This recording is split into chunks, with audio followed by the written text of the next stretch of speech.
Sahana vavatu, Sahanau bhunaktu, Sahaviryam karavavahai, Tejasvinavadhitamastu ma vidvishavahai.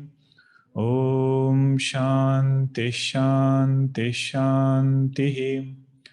Sadashiva Samarambham Shankaracharya Madhyamam Asmadacharya Paryantam Vande Guru Paramparam.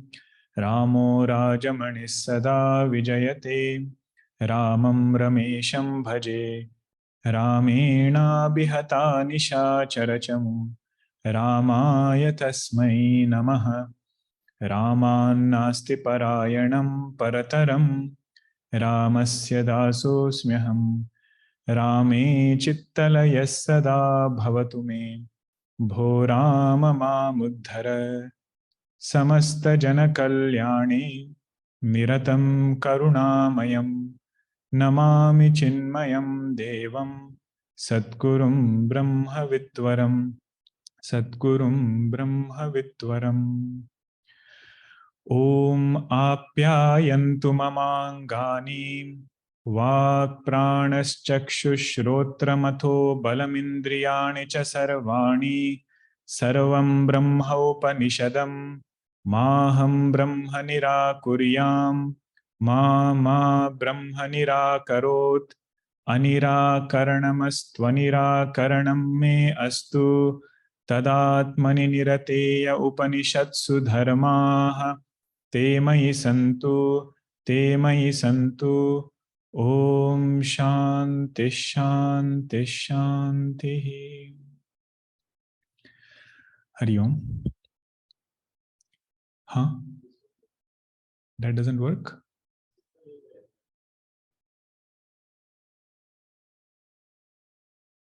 Can you see from there? Okay. Maybe you can bring a little closer if you want.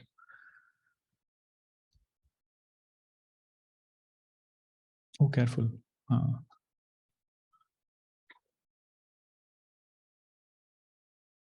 Radhaji, you can see from there.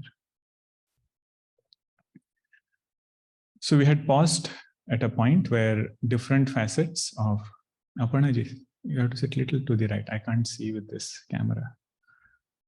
That's good. We had stopped at a point where Bhagavan had given different facets of karma. And he said, if you appreciate this facet, karma phaladata has to be there. That was the discussion so far. Kalantara karma, those give results after certain time. Even in the world we see, it needs separate karma phaladata. So there are so many results we get which are after the time that we have done karma. That is why karma phaladata is needed. And that karma phaladata has to be separate from this jiva. Not the karta alone, but somebody else should give karma phala. Then came the fallacy. If you have somebody else as karma phaladata, then you end up in an infinite regression. That Swami has another Swami and so on. That regression continues. So Bhagavan said, in Vedanta we say, essential nature of Ishwara is Chaitanya. And Chaitanya is the Atma of that Jiva. So secondarily, you can make this statement, Ishwara is Atma of Jiva. So Ishwara is not somebody who is completely different from Jiva. Only then you will end up in this kind of fallacy that Ishwara will have some other Ishwara and so on. In our case, in Advaita Vedanta, our definition of Ishwara is Shuddha Chaitanya. Then the Poorva Pakshi again came. And he said, how can you say Jeeva and Ishwara are same? there are differences between both of them. There is Lakshana Bheda. What are those Lakshana Bhedas? They were pointed out in 6 different ways. And we saw even by studying those Lakshanas, which are defined by Poorva Pakshi, we can appreciate what is Bhagwan's nature. In particular, what is Divyata of his karma. Without becoming Karta, he is accomplishing all karma. So this is how a Jivan Mukta lives. A Jivan Mukta performs karma. So we saw those details of each one. Now, this is where we had stopped last time. What is Vedanta trying to say? When we say Ishwara is Atma of Jeeva. So we had taken this example where if I make the statement, rope is Atma of snake. Rope is Atma of snake. What we are really interested in saying is, there is nothing called as snake. There is nothing really called as snake. What is there is only rope. Keeping that snake to be real, taking that snake to be real, if I point out several differences between that snake and something else. So what will be the teaching? That first inquire whether your definition of that snake is correct or not. Whether your understanding of that snake, illusory snake, it is right or not. So this is what Poorva Pakshi is doing actually. He is taking for granted that Jiva is real, Jiva's upadhis are real. And then he is pointing out differences with Jiva and Ishwara. So really speaking, Vedanta is wanting to say, if you say Ishwara is Atma of Jiva, just like we said, rope is Atma of snake. If we say Ishwara is Atma of Jiva, what we are really wanting to say is Jivatva is Mithya. Jivatva, sense of finitude, that is Mithya. Vedanta is not interested in directly trying to negate any upadhis in Tatpada. Tatpada means Bhagwan's upadhis. This is the most beautiful point in Bhagwan's Bhashya. His focus is only on Jivatva. Although he's talking about Mahavakya, although he's talking about Jiva Brahma Aikya, finally he will come and say, today what we are going to say is that. He's going to ask Poorva Pakshi, first tell me how do you define Jiva? And that is the beauty of Vedantic sadhana, that one appreciates Nirguna form of the Lord and Saguna form of the Lord. One of the best examples to appreciate both of these is that of an echo. Have you been to some valley and said something? Sometimes in people's home also you get echo. If there is no furnishing and things, you say something and it comes back multifold. Now, whatever you say in that valley, same thing comes back multifold. If I say something good, that same good thing comes back 100 folds, I mean 5 times more it comes back. We tell this story also, right, to Balvihar children. There was a small boy who went into the forest. He heard footsteps and there was echo and he started getting afraid and he started shouting, who is there? And that echo also started shouting back, who is there? Who is there? And he goes to his mother and she says, go and say, my Bhagwan is there. And I am here to protect you. This is what Bhagwan says, you say that and say. And that boy goes there and says, I am not afraid, my Bhagwan is there, he will protect me. And that echo also tells the same thing back again. That's actually a beautiful story. This is the Saguna form of sadhana. With conditioning, whatever Jiva does in one step, Bhagwan says, I will do 10 steps in the same light, in the same way also. So you say something, that echo comes back multiple times.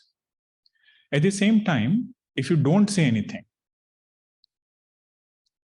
if that individual merges his speech in silence, what will the echo do? It will also merge in silence. That is Nirguna form of the Lord.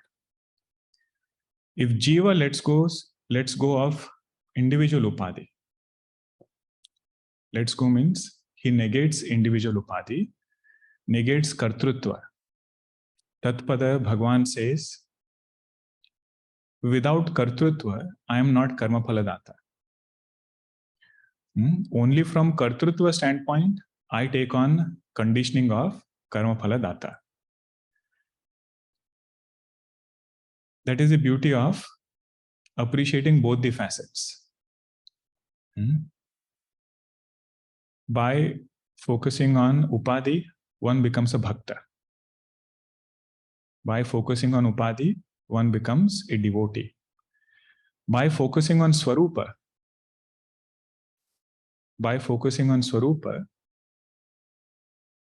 he becomes one with the Lord. Because Bhagavan says, my essential nature is Shuddha Chaitanya. Jiva's essential nature is Shuddha Chaitanya. He says, both ways you are good. Don't be afraid. With Upadhi standpoint, that also we will thoroughly benefit from. And Nirguna standpoint, that also one should appreciate. This is what we call as Jnanam and Vijnanam. In 7th chapter, Bhagavan calls it as Jnana and Vijnana. Vijnana means not only to appreciate one of the two, but to appreciate both of it. Means whenever he sees conditioning, his attention can be shifted to the original. If somebody says, when I see conditioning, I don't even have sight of original. Or other way around. Only focused on Om, or that pure consciousness, not focused on conditionings. Did you get both the sides? One person, when he looks at conditioning, just gets caught up in conditioning. Another person insists only in Nirguna, not in conditionings. You say Vijnanam is that when we can comfortably switch between both of it. And as part of that Vijnanam only, Bhagavan describes his Vibhuti Yoga. He says, my Vibhuti is this creation, don't get deluded by creation. That is this Saguna and Nirguna form. But you can think more about that echo example. There are several facets to it. One is the sadhana part, another is the siddhanta part. The main takeaway is Upadhi of Ishwara. Upadhi of Ishwara is Naimittika. Naimittika means it has been taken up because of some other nimitta. Nimitta means a cause. In essence, Bhagavan says, I don't have upadhis. Imagine, for Jiva we are saying, you don't have upadhis, you are Shuddha Chaitanya. For Bhagavan, we should not say, Bhagavan, your upadhis are real and you really have upadhis. He says in Jiva, upadhi is mithya. So in Tatpada also, upadhis are mithya. And upadhi is what? Maya. So when we say Jiva Brahma Aikhya, what we really want to appreciate is Maya is mithya. What is upadhi of Ishwara? Maya. Samashti upadhi is upadhi of Ishwara. Vedansara, this is what we covered. Maya means ajnanam, or whatever words you want, you can give. At Jiva level, we say Jiva's conditionings are only an appearance. So Bhagavan says, why are you keeping at Tatpada level upadhis to be Satyam? But it is only Naimittika. It is taken up because of Vyashti's upadhi. Okay. Now, there is one part in this entire bhashya, if you appreciate, this whole bhashya will become easy and we'll be able to enjoy this bhashya even more. There were some questions asked in study groups, so I'm trying to cover all of that. Look for those answers here. So whenever we say Laksyartha and Vachyartha, what do they mean? These two terms we keep using in Vedanta, Laksyartha and Vachyartha. Let's take an example first. If you say coconut, coconut is there. What is the Vachyartha of coconut? The shell plus the water. So when you say the word coconut, both things are coming to your mind. Means whenever you utter the word, what knowledge takes place, that is called as Vachyartha. Water is there and shell is there. Laksyartha, the implied meaning of the word coconut is the water. Implied meaning of the word coconut is water. This will become clear when you take this statement and see what it means to you. You just say, I had a coconut. I had a coconut. Now our thought doesn't come, oh, what did you do with the shell? It's so hard. How did you have the shell? We never ask that, right? We know that although you said the word coconut, the implied meaning of the word coconut is water only. Right? This example is very important, because whole bhashya will depend upon not coconut, Laksyartha and Vachyartha. That when we use a word, what it implies is something, what it literally means is something else. Okay? So Bhagwan is going to say, Bhagwan Shankaracharya ji, that whenever you say the word Ishwara, whenever you use the word Ishwara, the Vachyartha, the implied meaning of Ishwara is Shuddha Chaitanya plus Maya Upadhi. To make it more simpler, you say Chaitanya plus Jagat. Chaitanya plus Jagat. In Jagat, you include Sukshma Jagat, Karana Jagat, Stula Jagat. It is same as saying Maya Upadhi. But the Laksyartha of Ishwara is Shuddha Chaitanya. Laksyartha of Ishwara is Shuddha Chaitanya. And Bhagwan Shankaracharya ji, as though purposely, uses these two words interchangeably. Which two words? Shuddha Chaitanya and Ishwara. And that is what will become probably a little bit steep climb. Whatever he is going to say for Jeeva, we are familiar with this statement, right? Samsara is not there in Shuddha Chaitanya. Sukha Dukkha, Raga Dveshas are not there in Shuddha Chaitanya. He will say, Sukha Dukkha, Raga Dvesha is not there in Ishwara.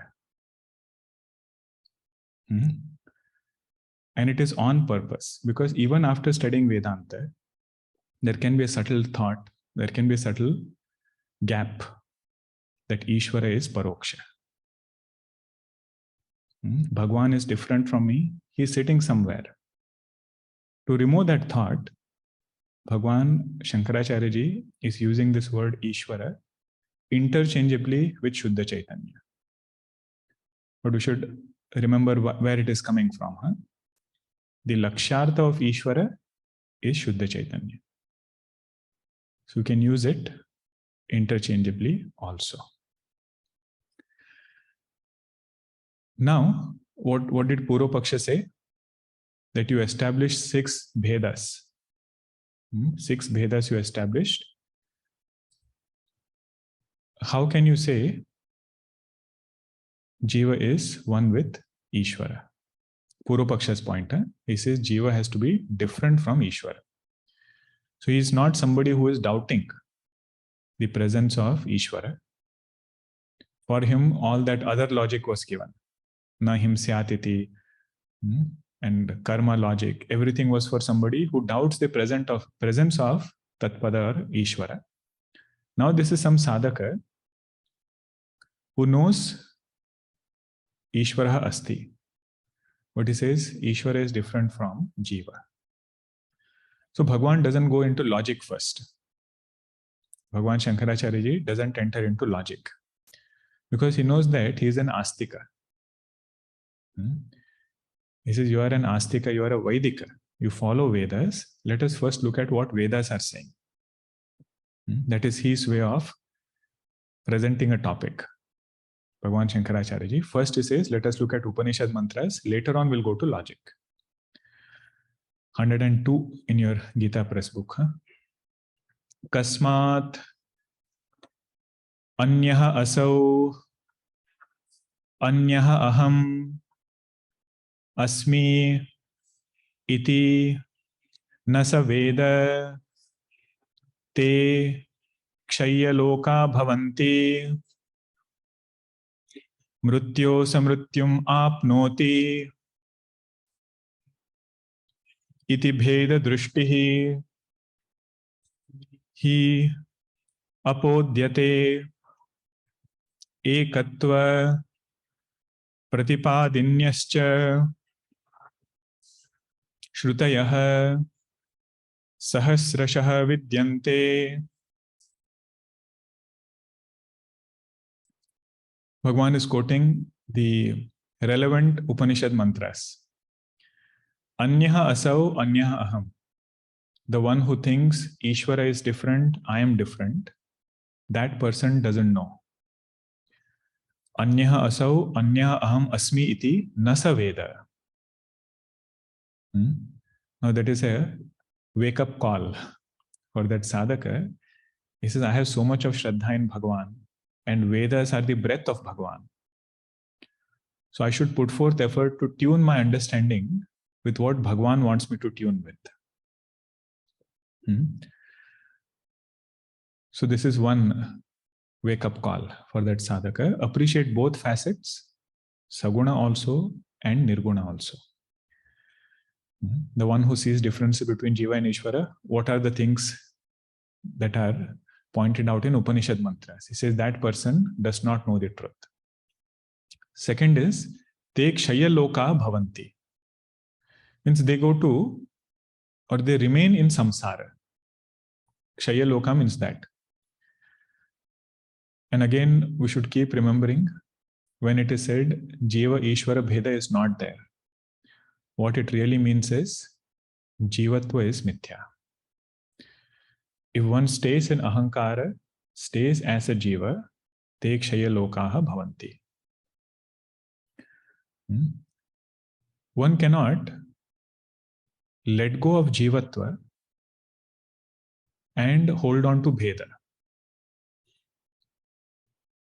One cannot say that I am letting go of my jivatva, letting go of ahankara.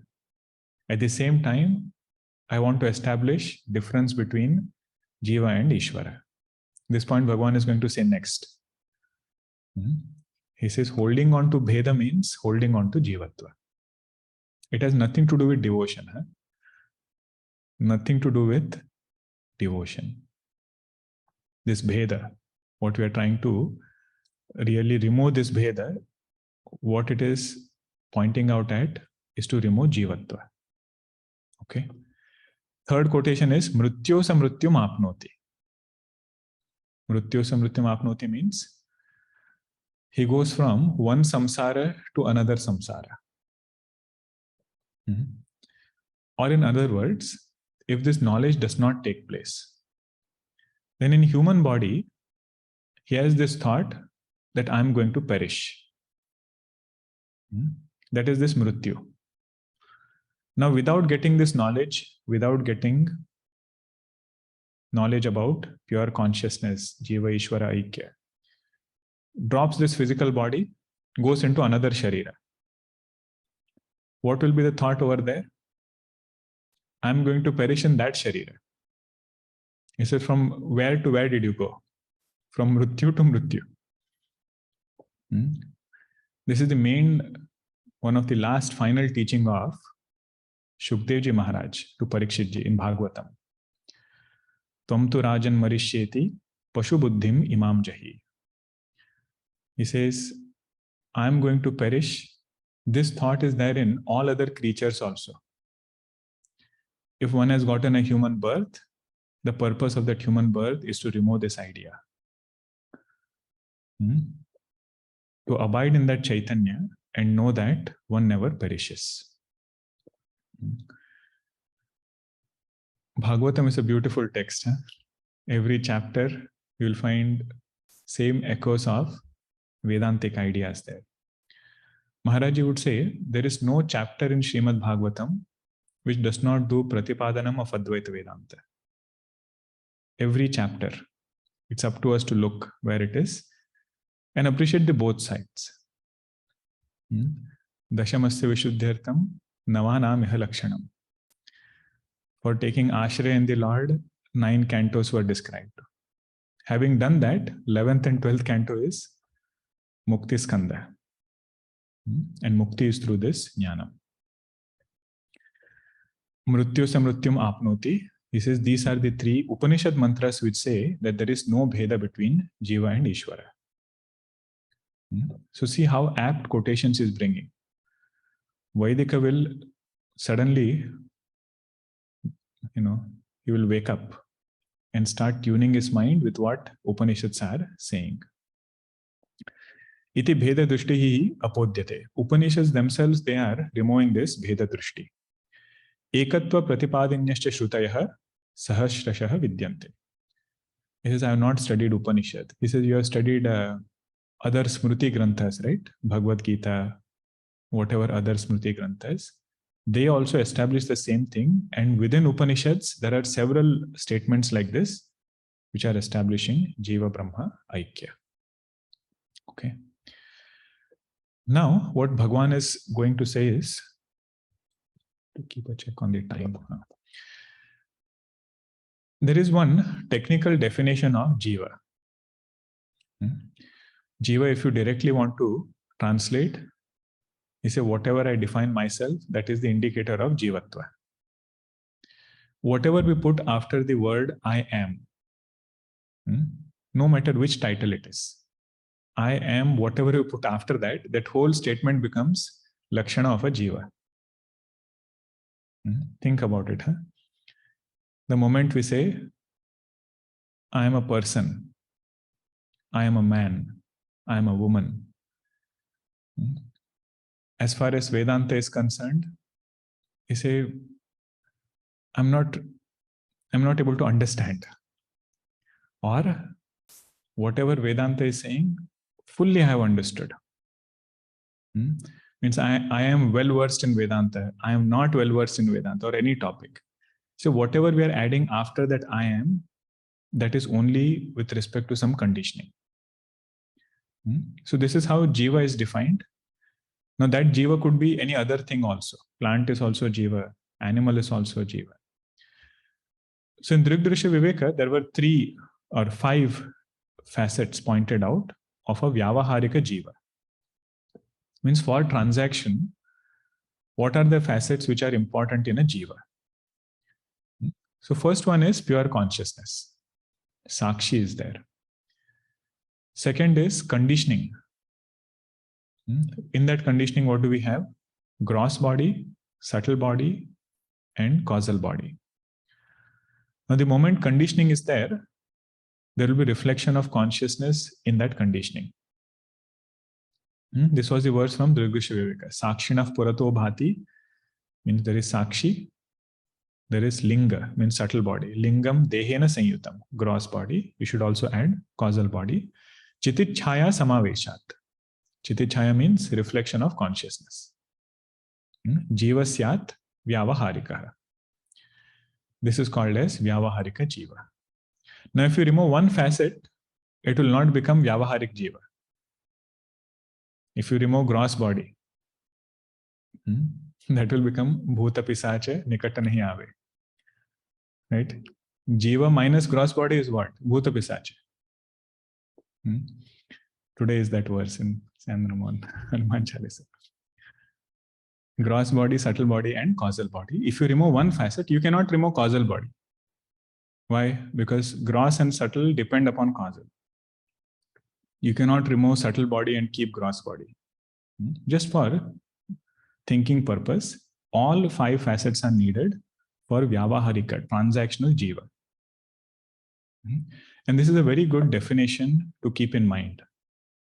Whenever we think about the word Jeeva, we should know the applied aspect of Jeeva and we should know the definition aspect of Jeeva. What is applied aspect? He says, whatever titles I add after I am, that is Jeeva or Jeevatva. I am belongs to consciousness actually. And all the titles after that belong to conditioning. But the technical definition is Sakshi, gross body, subtle body, causal body, and reflected consciousness. All these things put together is called as Jeeva. Now Bhagwan, in the next part of Bhashya, he says, try to define Jeeva without taking support of conditionings. You should not add titles from gross body. You should not add titles from subtle body, not add titles from causal body. He says, now you define Jeeva. Jeeva means aham, if you want to define. Very conveniently, we put attributes from gross body in that, attributes from subtle body and causal body. And that Poorva Pakshi was doing that, adding conditionings and then saying that Jeeva is different from Ishwara. So Bhagwan is as though leading him towards that of Aikyam by saying, try to define Jeeva minus Upadis. That itself is Nididhyasanam.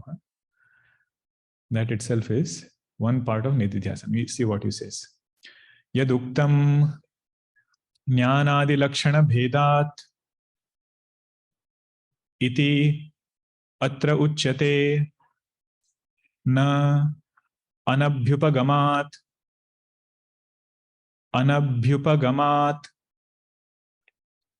buddhyadibhyah vyatirikta vilakshanaascha ishwaradi bhinna lakshana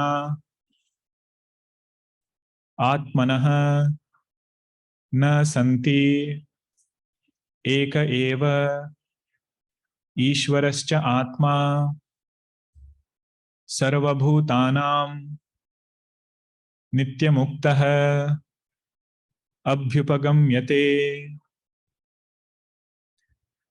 yaduktam jnanadi lakshana bhedatiti atra uchyate. Whatever you said, that there is difference between jnana and other lakshanas, between Jeeva and Ishwara, he says no, na anabhyupagamat. Anabhyupagamat means it is not possible over here, or it is not acceptable over here. Abhyupagama means accepting. Anabhyupagama means not accepting, not acceptable in that way. Buddhyadibhya vyatirikta vilakshanascha. Buddhyadibhya means all conditionings like buddhi, etc. Letting go of these conditionings, the definition of that entity, if you remove conditionings, he says that will be Ishwara. Buddhyadibhya vyatirikta. Vyatirikta means other than this buddhyadi. Vilakshana. Separate from this, you don't have any other entity. Means in other words, from Chaitanya, if you let go of Upadis, what will remain there is Ishwara. Other than Ishwara, you don't have any separate entity there. Buddhyadibhya vyatirikta vilakshanascha Ishwaradi bhinna lakshana. Other than Ishwara lakshana, atmanah na santi.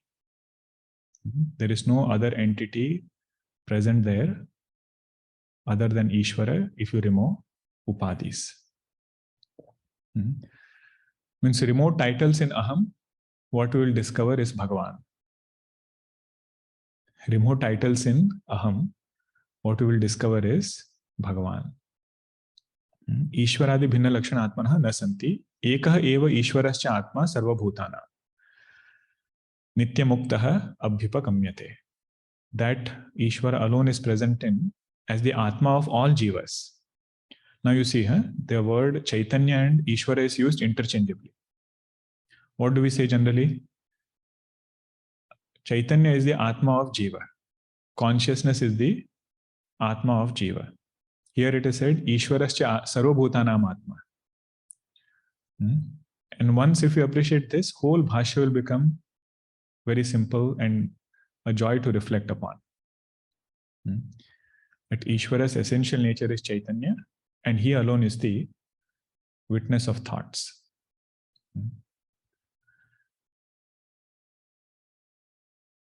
Okay. Now, Bhagavan established this based on Shruti mantras first. Upanishad mantras he quoted, and he said, Bheda is not accepted in Upanishads. Then he is giving logic now. So one part of this logic was, he says, if you let go of conditionings, what you will find is Bhagavan. Now he is specifically going to the Poorva Paksha's view. Okay. Now this is a little bit of logic, tarka. But very simple. If you appreciate the concept first, Bhashya becomes easy. What is the pratijna he wants to make? Poorva Paksha. Ishwarat atmanaha bhedaha asti. Or Ishwaratmanoho bhedaha asti. Between Ishvara and Jiva, there is bheda. This was the last sentence, right? What we paused. Ishvara atmanam bhedaha asti. Something like that. What is the hetu he is giving? Pratijna means a declaration statement. Hetu means the logic for that declaration. For whatever he is proposing, what is his logic? He says, Jnanadi lakshana bhedat. There is difference due to lakshanas, like jnana, shakti, karma, upasya, upasaka. All those lakshanas are there. That is why there is bheda. And what was the drishtanta he gave? Yatha ashwamahishayoho. Just like in a horse and a cow, there is lakshana bheda. That's why they are two different things. Okay. These three things are clear, right? What is Poorva Paksha trying to say? He says there is bheda. And hetu he is giving is, because there is lakshana bheda, there is vastu bheda also. And the drishtanta he gives is of Ashwa and Mahisha. Now in logic, it is said there are few fallacies in logic. Whenever we do this tarka, there are some fallacies which are given in Tarka Shastra. One of the fallacies is called as Siddha Sadhanata Dosha. Don't get afraid by the word. What it means is, you ended up arguing, ended up doing all logic, and you proved something that the opponent already knows. Sometimes it happens, right? You go listening to the title of a talk, thinking that it's something very nice. And then you sit through the whole lecture and that person tells you the same thing which you already know. And sometimes logic also is used. In conversations it happens. If I use a lot of logic and prove this is yellow color. He says, why do you need tarka for that I already knew? There was no disagreement to begin with. In logic also this happens. If somebody proves, for example, dream world is unreal. Lot of tarka is done and it is proved dream world is unreal. He says, Poorva Pakshi also knows that. He is not saying dream world is real. Now don't apply this in Karikas. There the purpose is different. He is using that and applying it to Jagrata Avastha. That is not his sadhya there. But one dosha is called as Siddha Sadhanata, where somebody is proving the same thing which Poorva Paksha knows. Another dosha is called as Ashraya Siddhi Dosha. The word itself is clear, right? Ashraya becomes Asiddha. Means what you want to prove, that thing itself is absent. What is the point in doing logic upon that thing? What you want to prove, that thing itself is absent. So if somebody uses logic to prove that sky flower is fragrant. Sky flower is fragrant. And you use drishtanta also, you use hetu also, you give. Everything you prove. But that logic will fall under Ashraya Siddhi, because sky flower which you want to prove itself is not there. What are you proving logically with it? I'm going into these words because they are mentioned in Bhashya. If you appreciate this, Bhashya becomes easier. Okay, this part is clear, right? The Pratijna Hetu Drishtanta of Poorva Pakshi and two fallacies. One fallacy is called as proving something which you already know. And second fallacy is what we want to prove, that thing itself is absent. Okay. Now Bhagavan says, you said there is a difference between Jeeva and Ishwara, and you made this Pratijna. Ishwara Atmanoho bhedas asti. And then you gave Hetu Drishtanta. He says this Pratijna that you have made, that Pratijna cannot be established. Through logic, you cannot establish this particular Pratijna. Now we have to appreciate the terms in logic. Then only we'll be able to appreciate what Bhagavan is saying. First he says, again, his focus is only on Jivatva. Even though he's dismissing that Bheda, he says, first tell me, how do you define Jiva? I'll give you three options, or he says, you are having three options. Let us take all three. First option is, he says, Jiva is consciousness reflected in Buddhi. Consciousness reflected in Buddhi. See the honesty, even while doing Tarka, there is no twisting definitions here and there. He says, both of us agree, right? What is Jiva? Consciousness reflected in Buddhi. So he takes Pratibimba-vada, the theory of reflection. If you take that, this will be the definition of Jiva. Study groups, I think some people are discussing all this. Consciousness reflected in Buddhi. He says, okay, if this is not your definition, let us take the second definition. This is part of Avachedavada. Avacheda means consciousness conditioned by Buddhi. Consciousness conditioned by Buddhi. More elaboration you will see in Thanksgiving camp. Manisha Panchakam introduction is this way. The Chandala is asking Lord Shankara, from what standpoint are you defining your Jivatva? Pratibimbavada, Avachedavada? What is your standpoint? Answer is Manisha Panchakam. Okay. This is the second definition of Jiva. Consciousness conditioned by Buddhi. Just like space conditioned by pot is called pot space. That consciousness conditioned by Buddhi is called as Jiva. Or he says, these images are clear, right? Because sometimes when you put and don't explain, it might get interpreted differently. So this is reflection of the sun in that water. Okay. So that reflected consciousness is Jiva. Or space conditioned by the pot. He says that is Jiva. Or third one is Shuddha Chaitanya. Pure conscious. That's also included in Sakshi. The 5 facets that we saw, Om or that Sakshi is Shuddha Chaitanya. How that Sakshi identifies with conditionings, 2 options are given. Either it is reflected in conditioning or it is conditioned by that conditioning. He says, what is your definition of Jiva? Bhagavan says, if you take the first 2 definitions, then there is Siddha Sadhanata dosha. What is Siddha Sadhanata? You are proving something that you already know.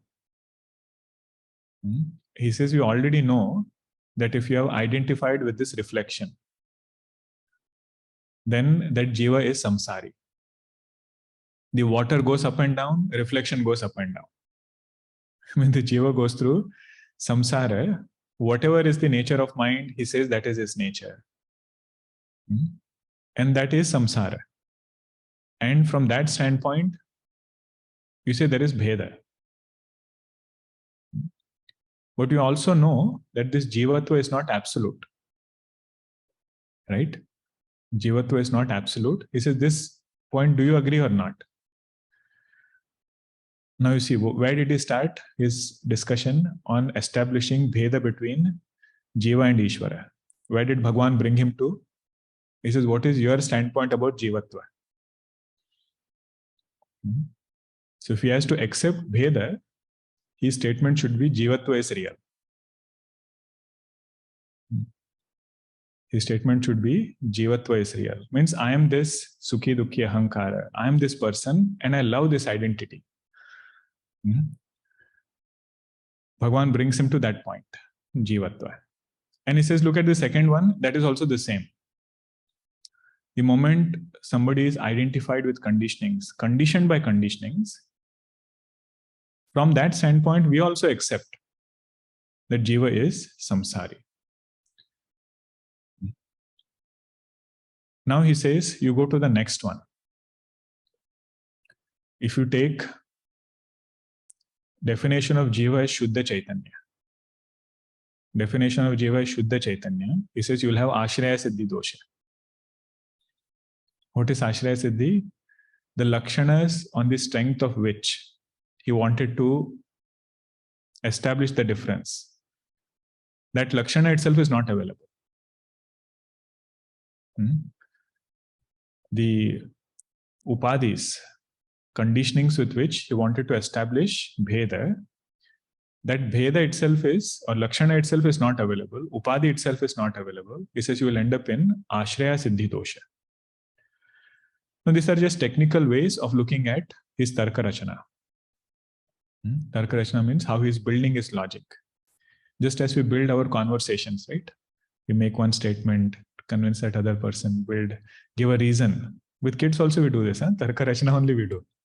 We tell them a point, we tell them why we are telling this, we give them different examples.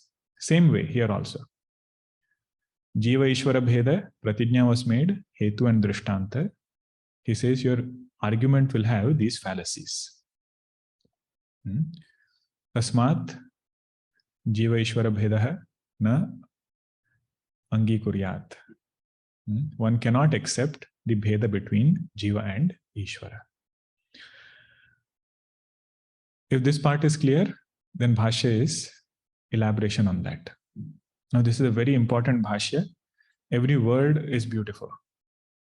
Bahyaha Chakshuhu Buddhyadi Samahara Santana Ahankara Mamatvadi Viparita Pratyaya Prabandha Avicheda Lakshanaha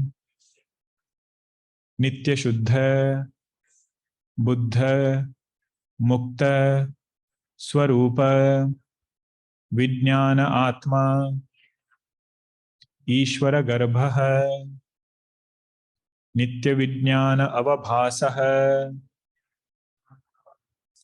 Chitta Chaitya Bija Biji Swabhavaha Kalpitaha Anitya Vijnana Ishwara Lakshana Viparitaha Abhyupagamyate. The meaning of the word Bahyaha here means Jivaha. Pure consciousness is Antaratma. Whatever is outside this Antaratma, he says that is Bahyaha. That Bahyaha, which means Jivaha, if you want to make a shorter sentence, look at the highlighted colors over here. Bahyaha Kalpitaha Anitya Vijnanavan Ishwara Lakshana Viparitaha Abhyupagamyate. Only when you add conditionings. But which conditionings? Kalpitaha. Projected conditionings, you will get this Bheda between Jiva and Ishwara. If you don't add that word Kalpita, then we will step out of Advaita Vedanta Darshan. If you don't add the word projected conditioning, we will end up in Sankhya Darshana. In Sankhya Darshana, they also say there is consciousness and there is Prakriti or Maya Upadhi. But both are real and both are independent. The uniqueness of Advaita Vedanta, or what makes us different from other darshanas, is this fact that conditionings are a projection. And in understanding this conditioning as a projection, one gets moksha. Or you say through understanding. That understanding part itself is sadhana, Vedanta sadhana. That's why it becomes, otherwise, why will it take so much efforts? Right? So Bhashya is this Jiva. How did he come to become Jiva? He says, Chakshuhu Bhahyadi Samahara Santana. All these conditionings which are there, like eyes, ears, Chakshuhu Buddhyadi. Buddhi is also there. That is one conditioning. The aggregate of these conditionings, putting them together, that itself is Jivatva. And he adds the word Santana. Santana means what? This flow has been going on since a long time. Avidya Parampara it is called. Because there was avidya, there was a desire. That desire pushed us to do some karma. And it didn't end there.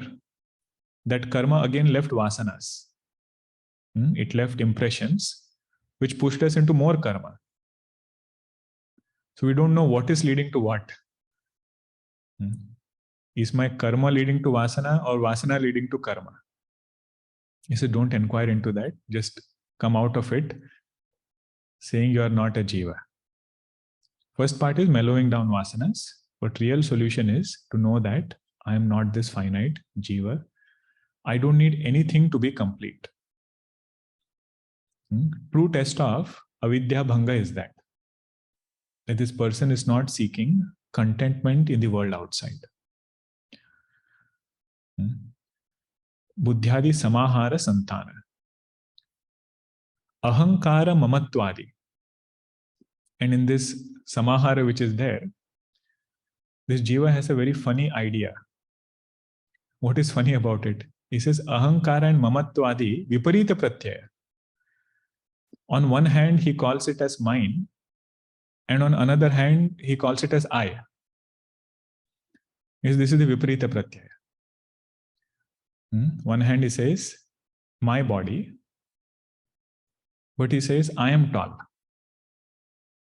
If tallness belongs to body and that you call as mine, how come that attribute of that body became I? Right? Is this point clear or no? The same conditioning, he is referring to it as mine, and same conditioning he is calling as I. For example, mind. He says the word or sentence, this is my mind. But whatever attributes of this mind are there, those attributes he calls it as I. He said, this is my mind, but I am angry. Why don't we say, my mind is angry? He says, this is jivatva. You see how subtle pointers he is giving for defining jivatva. This viparita pratyaya, ahankara and mamakara, this viparita pratyaya, opposite notions, he says that is jivatva. Prabandha means it's very strong. It is tied like a chain. One pratyaya to another pratyaya to another pratyaya and so on. Like this, we have tied so many things. That is this jivatva. And avichcheda lakshana. This chain will never get snapped without knowledge. Even if we change shariras, this avidya which is there, it will remain intact. Avidya will not go through punarjanma. The same part is elaborated beautifully in Ramcharitmanas in the story of Satiji and Parvatiji. Satiji goes through several janmas. Several physical bodies she changes. But her question about who is Bhagwan Rama, that doesn't go away. Then the Upadesha that Lord Shiva gives, that is called as Shiva Gita. Through that she says, my avidya bhanjanam has happened. My ignorance has gone. I know that Bhagwan is Shuddha Chaitanya and my essential nature is pure consciousness. Every word is indicating something. So the first one is Samahara Santana. It's like a whirlpool. You never know where it started and where it is going to end. If you just remain in that Aham and Mama. Once somebody has jumped into that flowing river, you never know where it will take us out. He says this conditioning is like that. It has been flowing since a long time. So we should know how to identify with it, how to relate with it. And ahankara mamatvadi, it is like this chain. Continuously one leads to another. There is no way to come out of it unless avidya is removed. But next part is beautiful. If you really look into the essence of Jiva, what will you find? The main word here is Nitya Vijnana. The main word is Vijnanatma Ishwara Garbhaha. Garbhaha means essence. If you look into the essence of Jiva, you will find Ishwara. Nitya Shuddha, Buddha, Mukta, Swarupa, Vijnanatma Ishwara Garbhaha. Essential nature of Jiva is ever Nitya. Ever Nitya means ever Mukta. Nitya is the word which will go with everything. Ever pure. Ever of the nature of knowledge. Ever free. Now these adjectives, what are we generally familiar with? Pure consciousness. Chaitanya is Nitya Shuddha, Buddha, Mukta. You see what he is writing here. Vijnanatma Ishwara Garbhaha. That same Shuddha Chaitanya is Bhagwan, essential nature of Bhagwan, knowing that one is free. Nitya Vijnana Avabhasaha. That knowledge which is eternal. Now these are technical words. Chitta, Chaitya, Bija, Biji. Chitta means knowledge that takes place in Antakarana. Any knowledge. That is Chitta. Chaitya refers to Sukha Dukkha. Joy and sorrow that is experienced in the mind, that is meant by the word Chaitya. Bija word we know, seed whenever it comes, it refers to avidya, primordial ignorance or mula vidya. Biji means sharira or physical body. Bhava means to identify. Swabhava means to identify as oneself. Who is Jiva? One who is identified with Chitta, Jnanam, Chaitya, Sukha Dukkha, Avidya, ignorance, Bija, Biji Sharira. One who thinks that is who I am. One who has made it as his Swabhava. That is Jiva. Kalpitaha, this is the main word. All these conditionings which are there, they are kalpita. Anitya Vijnana Ishwara Lakshana Viparitaha Abhyupagamyate. Only when he identifies with that is this difference established. Established means what? Kalpita you cannot establish, really speaking. You can accept this difference only when you give conditionings, transactional reality, and then try to identify with them. Define yourself as a Jiva. Then only these differences are possible. Okay. Now next part, very quickly we will see. Yasya avichede samsara vyavaharaha vichede cha moksha vyavaharaha. This is whatever you describe, this you already know. Yasya avichede samsara vyavahara. If you don't disconnect. Yasya avichede. Vicheda means to disconnect. Avicheda means not to disconnect. If you don't disconnect with conditionings, then there is samsara. Means identifying with that reflection. Whatever happens to the conditioning, that reflection goes according to that conditioning. If reflection is pure, if the conditioning is pure, reflection is purer. If conditioning is having some turbulence, reflection has turbulence. He said that is samsara, which we already know. And vichchedecha moksha vyavahara. If you let go of conditionings, that itself is moksha. So what have you proven? You tried to prove Jiva is different from Ishwara. How are you defining Jivatva first? If you say it is Pratibimba, or if you say it is Avacheda, you will end up in Siddha Sadhanata. We also say that Jivatva is Kalpita. If you don't accept that, then you are going in a different track. That means you really don't want to establish Jiva Ishwara Bheda. You want to establish Jiva Satyatva. Next, I will bring the other argument, which we will see in the next session. Om Purnamadah Purnamidam Purnat Purnamudachyate Purnasya Purnamadaya Purnameva Vashishyate. Om Shanti Shanti Shanti. Harihi Om Shri Gurubhyo Namaha. Harihi Om. Many of you asked for the link to the slide. So Shridaji has put it in the chat. Please save this link. I keep uploading the slides every week. There are some study groups also which use for discussing. It's helpful to recap, the whole concept that we discussed. All right, Hari Om.